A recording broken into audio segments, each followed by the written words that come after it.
দেশে বিদ্যুতের কোনো ঘাটতি নেই, তবে কোনো প্রাকৃতিক দুর্যোগ বা রক্ষণাবেক্ষণের কারণে সাময়িক বিদ্যুৎ সংযোগ বিচ্ছিন্ন থাকাকে লোডশেডিং বলা যাবে না।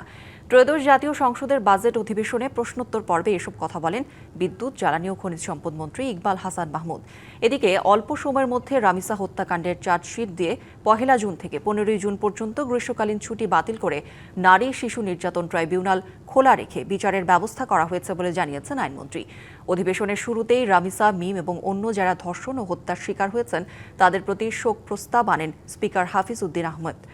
এ সময় শোকসন্তপ্ত পরিবারের জন্য সমবেদনা জানানো হয়।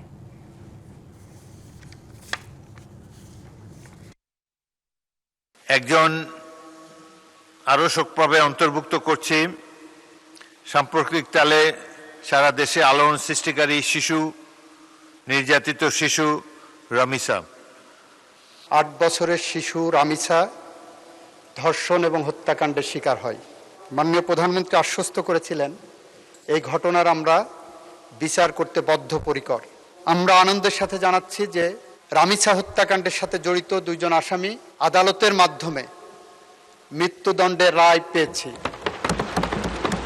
আমাদের বিদ্যুতে ঘাটতি নাই, যে লোডশেডিং এর ডেফিনিশনটা একটু পরিবর্তন করতে হবে। প্রাকৃতিক কারণে গাছ পড়ে দিয়ে যদি তার ছিঁড়ে যায় সেটা লোডশেডিং না, সেটাকে মেরামত করার জন্য যে সময়টুকু দরকার সেই সময়ের মধ্যে আমরা লোডশেডিং দিতে বাধ্য, বিদ্যুৎই যায় না সেখানে।